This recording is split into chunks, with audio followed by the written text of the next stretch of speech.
Woomph. In the next couple of hours, a federal judge will sentence Paul Manafort on charges of defrauding banks and the government and a failure to pay taxes. Donald Trump's former campaign chairman could get up to 25 years in jail.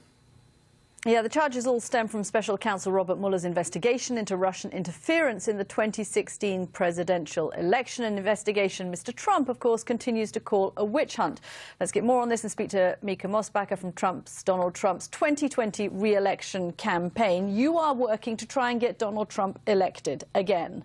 Yes. How much of a distraction, how much of a problem are the convictions surrounding former members of his team, particularly Paul Manafort, who could be going down for 25 years? Certainly an unwelcome distraction, especially since Mueller has deviated from the original scope of looking into collusion, which is not a crime, or now obstruction of justice. In terms but I'm sure you'd agree, Mica, that if somebody has committed a crime like Paul Manafort, they ought to be convicted and tried and sentenced for it. Absolutely. And these crimes were committed between 2010 and 2014. And it's important to realize he was campaign manager for 3 months, June, July, and August of 2016, and he was chosen on the basis of his reputation. And what I don't think a lot of people realize is that he was an advisor to Reagan, to Gerald Ford, as well as to George Bush. And full disclosure, my late husband, who was Secretary of Commerce under Bush, worked with Paul Manafort. I know Paul. He had an impeccable reputation. So when he was referred to Donald Trump to help with the delegate hunt process during the convention, there was no reason to think that he had been hiding all of these crimes, which are very serious, and I don't want to minimize them. No, but do you think that some of the buck stops with the president for having chosen somebody like Paul Manafort, who is now about to go to prison for 25 years? Not really. You're the boss. He's the boss, right? Well, we would have to blame, President Reagan, President Ford, and President Bush as well, because he had an impeccable reputation. Should he have been vetted? Yes, but hindsight's 20/20. It's easy to be a, Monday morning quarterback. But what is happening is that we're going into, 2+ years of the Mueller investigation, spent over $25 million. If you compare that to Whitewater during President Clinton's administration, that lasted 6 years, cost $75 million. The issue is that I think the American people are tired of this distraction, if you want to call it. There have been no crimes proven. Now, we don't know what's in the Mueller report. We keep hearing that it may be coming out this week or next week, but we've been hearing this now for over a month. So it's hard to know. But it also is apparent that the Democrats now are on another expedition. They're going down the impeachment trail, which I feel will have unintended consequences going into 2020.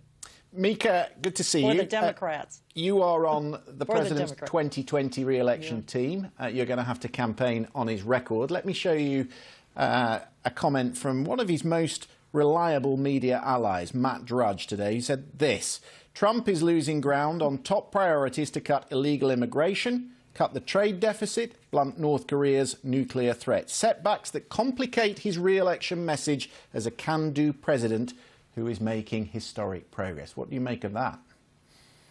Well, I think he showed strength, first of all, in walking away from the deal with Kim Jong-un. It looked like it was not advantageous for the United States. And like Reagan did during the Icelandic meeting in Reykjavik with Gorbachev, he walked away. So I think that showed strength, and he put Americans first. Secondly, it's not all said and done with the immigration system. It's been broken for decades, and there has been signaling in the past by Democrats as well as Republicans that we need bipartisan legislation to fix immigration. There is indeed a crisis at the border, despite the Democratic talking points. The economy is great. It is usually all about the economy, number one. Number two, we have 2 Supreme Court justices that are conservatives.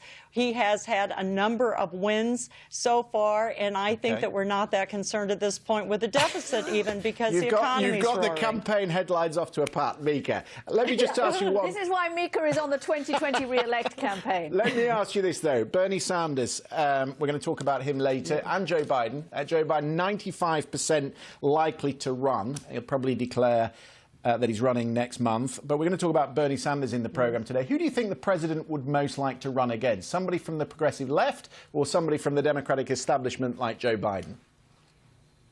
Well, I think he'd welcome running against Joe Biden, but Joe has lost twice, remember. Bernie Sanders is 77 years old. He represents the socialist, progressive, far left side of the party, which continues to move left. Yes, he raised money, $6 million in one day. However, I think, again, because he's lost, that the Democrats need a fresh face. I kind of look at Kamala Harris. She had a very strong rollout initially with her campaign, has been well received in Iowa. Elizabeth Warren seems to not be able to dodge her issues with Indian American heritage, and that's been following her. It is going to be an interesting race. You'll be at the centre of it. Mica, thanks very much for coming in to join us.